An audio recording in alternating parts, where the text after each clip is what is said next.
Hello guys, ABS की पाठशाला में आप सभी का स्वागत है। आज हम क्लास 12 बायोलॉजी का जो चैप्टर 6 है उसको कंटिन्यू करेंगे और इस चैप्टर 6 का ये छठा पार्ट है। और इस पार्ट में हम आपको बताएंगे डीएनए के कितने प्रकार होते हैं और डीएनए की पैकेजिंग किस प्रकार जो है एक सेल में होती है।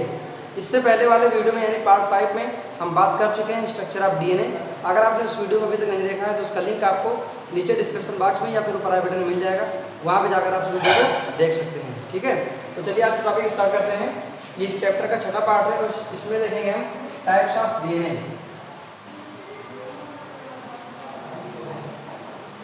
यानी कि डीएनए के प्रकार। देखिए, जो मेनली डीएनए होते हैं वो 3 प्रकार के होते हैं। एक होता है एडीएनए, दूसरा डीडीएनए और तीसरा होता है जेडडीएनए। 3 प्रकार के होंगे।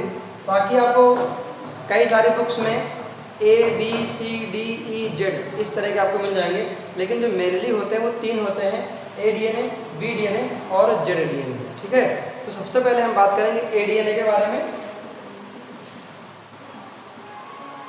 एडीएनए, डीएनए के प्रकार को जानने से पहले हमें यह पता होना चाहिए कि डीएनए की संरचना किस प्रकार से होती है। तो जो डीएनए की संरचना होती है हम आपको बता चुके हैं, इस टाइप से डीएनए की संरचना होती है,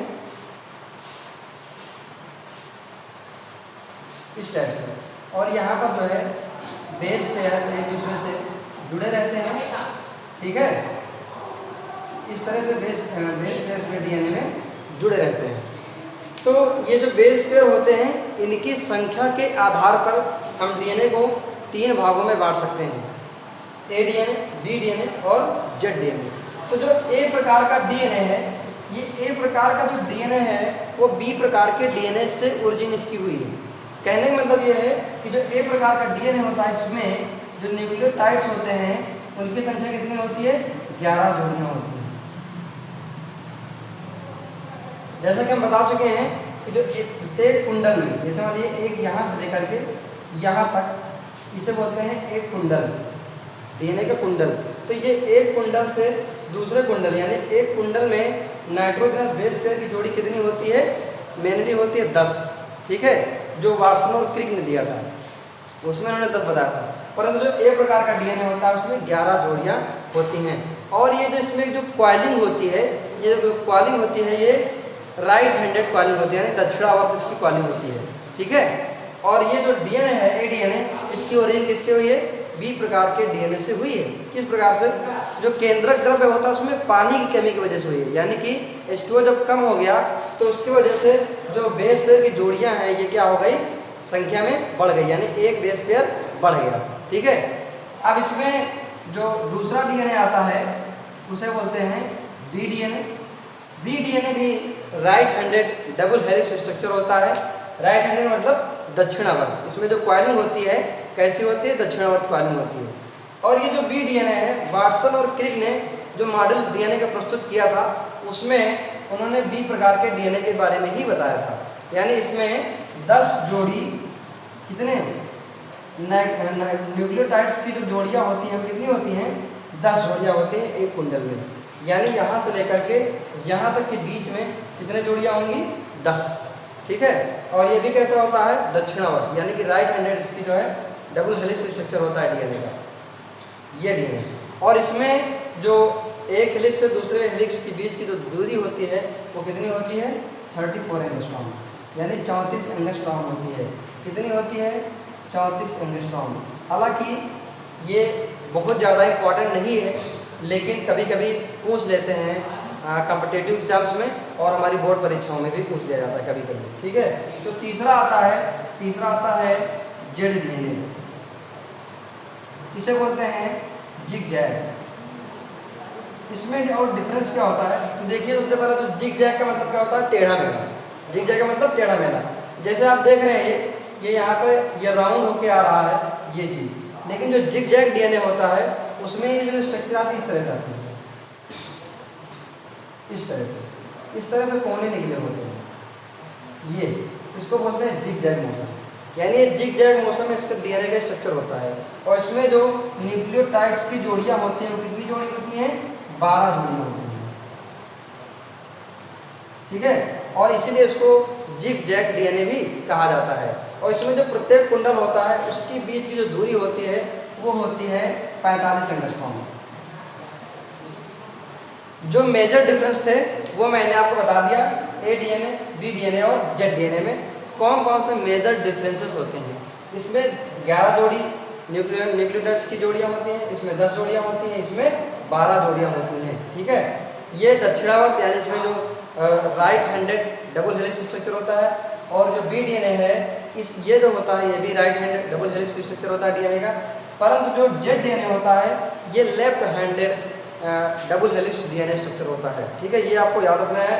दूसरी बात, इसमें 12 जोड़ियां बेस पेयर पाई जाती हैं।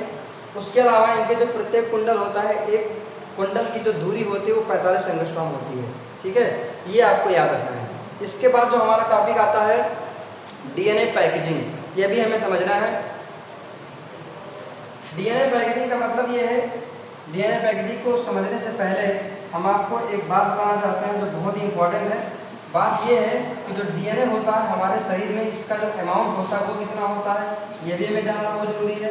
और जो डीएनए की प्रकृति होती है ये कैसी होती है। डीएनए के ऊपर जो चार्ज होता है वो नेगेटिव चार्ज होता है फास्फेट ग्रुप की वजह से, तो इसको कुछ ना कुछ चाहिए न्यूट्रल करने के लिए, यानी पॉजिटिव चार्ज चाहिए आपको न्यूट्रल करने के लिए।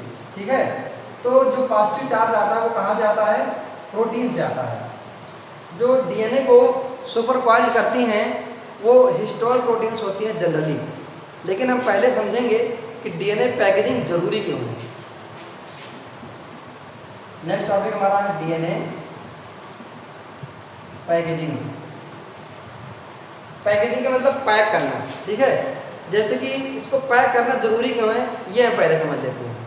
हमारे पास एक बैक्टीरिया है जिसे बोलते हैं इकोलाई। ठीक है, इकोलाई बैक्टीरिया जो होती है इसका जो बॉडी का साइज होता है, इकोलाई जो बैक्टीरिया है इसके बॉडी का साइज होता है 2 माइक्रोन। कितना, 2 माइक्रोन। परंतु इसमें जो डीएनए होता है वो 1700 माइक्रोन होता है। कितना, 1700। सोचिए कि एक बैक्टीरिया है इकोलाई, उसका जो बॉडी का साइज है 2 माइक्रोन है, परंतु उसमें 1700 माइक्रोन का डीएनए भरा हुआ है। तो किस प्रकार से इसके अंदर भरा हुआ है। ठीक है, उसी तरीके से अगर हम बात करें ह्यूमन बॉडी की, तो ह्यूमन बॉडी का जो सेल होता है उसमें जो न्यूक्लियस होता है, ठीक है, ह्यूमन सेल का जो न्यूक्लियस होता है वो न्यूक्लियस का जो साइज होता है 4 माइक्रोन से 10 माइक्रोन होता है। 4 माइक्रोन से 10 माइक्रोन होता है, परंतु उसमें जो डीएनए होता है लगभग कितना होता है, एक सेल में 2 मीटर का डीएनए होता है। कितना, 2 मीटर का डीएनए होता है। जैसे कि आप सभी को पता है कि जो हमारा सेल होते हैं, हमारे सेल होते हैं उसमें 46 गुणसूत्र पाए जाते हैं, यानी 23 जोड़ी गुणसूत्र पाए जाते हैं। 23 जोड़ी गुणसूत्र में जो टोटल हमारा डीएनए होता है लगभग 2 मीटर का होता है। तो आप सोच के देखिए जो न्यूक्लियस है वो न्यूक्लियस 4 माइक्रोन से लेकर 10 माइक्रोन का है, उसमें जो डीएनए वाला कितना है, 2 मीटर का है। तो जाहिर सी बात है कि ये जो डीएनए है फैला तो होगा नहीं, है ना, ये कुंडलित होगा। क्या होगा, कुंडलित होगा। और इसके कुंडलन में सहायता करता है कौन, प्रोटीन सहायता करते हैं, और इसी को बोलते हैं डीएनए पैकेजिंग। ठीक है, अब बात कर लेते हैं कि जो हमारी बॉडी में कितने टोटल सेल्स होते हैं। तो हमारी बॉडी में total 10 to the power 14 cells होते हैं। कितने, 10 की पावर 14 सेल्स होती हैं, और प्रत्येक सेल में 2 मीटर का डीएनए है, यानी कि 2 × 10 टू द पावर 14 इतना मीटर डीएनए हमारी पूरी बॉडी में है। ठीक है, अगर हम इसको किलोमीटर में कन्वर्ट करें तो 2 × 10 टू द पावर कितना हो जाएगा, 11 किलोमीटर, यानी कि इतना डीएनए हमारे शरीर में है। आप सोच के देखिए जो हमारी पृथ्वी की परिधि होती है वो उसका जो साइज परिधि कितनी होती है, 4 × 10 टू द पावर 4 किलोमीटर। ये पृथ्वी की परिधि है। अब आप सोचिए ये पृथ्वी की परिधि से भी ज़्यादा है हमारे अंदर जो डीएनए है एक ह्यूमन बॉडी के अंदर। और अगर हम बात करें सूर्य और पृथ्वी के बीच की दूरी की तो 1.5 × 10 टू द पावर 8 किलोमीटर होता है पृथ्वी और सूर्य के बीच की दूरी। और हमारे अंदर इतना डीएनए है कि हम अपने डीएनए को 100 बार सूर्य तक ले जा सकते हैं और वहां से वापस आ सकते हैं। कितनी बार, 100 बार। तो जाहिर सी बात है कि जो जितना डीएनए हमारी बॉडी के अंदर है इसकी पैकेजिंग जरूरी है। ठीक है, तो सबसे पहले हम देखेंगे कि देखिए हमारे जो पूरे ऑर्गेनिज्म होते हैं ऑल ओवर वर्ल्ड में, प्रोकैरियोटिक और यूकैरियोटिक 2 टाइप के सेल होते हैं, यानी 2 टाइप के ऑर्गेनिज्म होते हैं। तो प्रोकैरियोटिक जो ऑर्गेनिज्म होंगे या प्रोकैरियोटिक जो सेल होगी, उसमें जो डीएनए होता है वो न्यूक्लियस में तो होता नहीं, वो साइटोप्लाज्म के अंदर होता है। तो सबसे पहले हम देखेंगे कि प्रोकैरियोटिक सेल में किस प्रकार से डीएनए की पैकेजिंग होती है। तो जो डीएनए की पैकेजिंग है वो यूकैरियोटिक में अलग होती है और प्रोकैरियोटिक सेल में डीएनए की पैकेजिंग अलग होती है। प्रोकैरियोटिक सेल में आप सभी को पता है कि जो न्यूक्लियस होता है वो वेल डेवलप्ड नहीं होता है, प्रिमिटिव टाइप का न्यूक्लियस पाया जाता है। और प्रिमिटिव टाइप का न्यूक्लियस पाए जाने की वजह से उसमें जो डीएनए होता है वो कहाँ होता है, साइटोप्लाज्म में।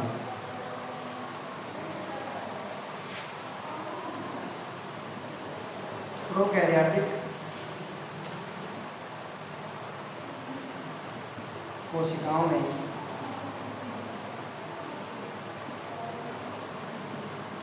डीएनए की पैकेजिंग, जैसा कि हम आपको बता चुके हैं, जो डीएनए होता है उसके प्रकट कैसी होती है, वो निगेटिव चार्ज उसके ऊपर होता है। क्यों? क्योंकि ऊपर फॉस्फेट ग्रुप की वजह से। तो इसको कुछ ना कुछ पॉजिटिव चार्ज चाहिए जो न्यूट्रल कर सके इसको। तो जैसे आपने रस्सी देखा है, कॉइल्ड होती है और रस्सी में एक किसी चीज़ में हम लपेट के उसको रखते हैं। ये जैसे आपने पतंग देखी होगी, जब हम पतंग उड़ाते हैं तो हमारे पास एक रील होती है जिसे चरखी बोलते हैं ना, तो उसमें एक जो धागा लपेटते हैं उस चरखी में। तो उसी प्रकार से जो डीएनए होता है वो प्रोटीन्स होती हैं, प्रोटीन्स के ऊपर लिपटा हुआ होता है। ठीक है। अब देखिए जो प्रोकैरियोटिक सेल होती है उसमें हिस्टोन प्रोटीन्स नहीं पाई जाती हैं। जनरली जो डीएनए होता है वो हिस्टोन्स प्रोटीन्स के ऊपर कुंडलित होता है, परंतु प्रोकैरियोटिक कोशिकाओं में हिस्टोन्स प्रोटीन्स तो पाया नहीं जाएगा। तो जैसे मान लीजिए कुछ बच्चे हैं जो पतंग उड़ाते हैं। अब मान लीजिए पतंग तो उड़ाते हैं लेकिन उनके पास इतना पैसा नहीं है, उनके पास रील हो यानी चरखा हो, तो क्या करते हैं वो किसी न किसी चीज़ में अपने धागे को लपेटते हैं। जाहिर सी बात है लपेटेंगे ही। तो उसी प्रकार से प्रोकैरियोटिक कोशिकाओं के पास हिस्टोन प्रोटीन्स नहीं होती हैं, तो कुछ नॉन हिस्टोन प्रोटीन्स होती हैं जिनके ऊपर डीएनए लिपटा हुआ होता है यानी कुंडलित होता है।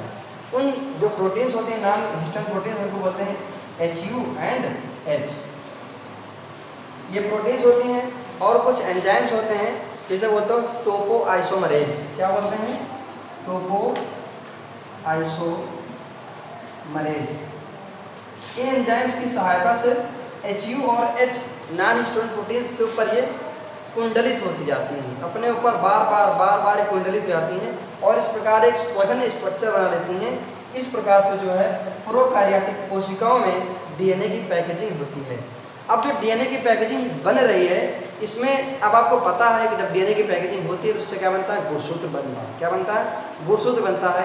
अब हम बात कर रहे हैं प्रोकैरियोटिक कोशिकाओं में। अब प्रोकैरियोटिक कोशिकाओं में अगर डीएनए की पैकेजिंग हुई है तो उसमें तो जो हमारे पास गुणसूत्र बनेगा वो वेल डेवलप्ड नहीं होगा, यानी उसको हम क्या बोलेंगे, पूर्व गुणसूत्र। क्या बोलेंगे? पूर्व गुणसूत्र, या इसको बोलते हैं प्रोक्रोमोसोम्स, या इसको हम बोल देते हैं जीनोफोर। तो इस प्रकार से, हालांकि ये बहुत ज़्यादा इंपॉर्टेंट नहीं है, और इस प्रकार से जो है पूर्व केंद्रित यानी कि प्रोकैरियोटिक कोशिकाओं में डीएनए की पैकेजिंग होती है। तो आज हमने क्या क्या देखा?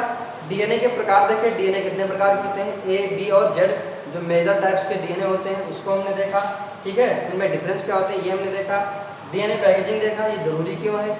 उसके अलावा प्रोकैरियोटिक कोशिकाओं में डीएनए पैकेजिंग किस प्रकार से होती है ये हमने देखा। नेक्स्ट लेक्चर में हम बात करेंगे कि यूकैरियोटिक कोशिकाओं में डीएनए पैकेजिंग किस प्रकार से होती है।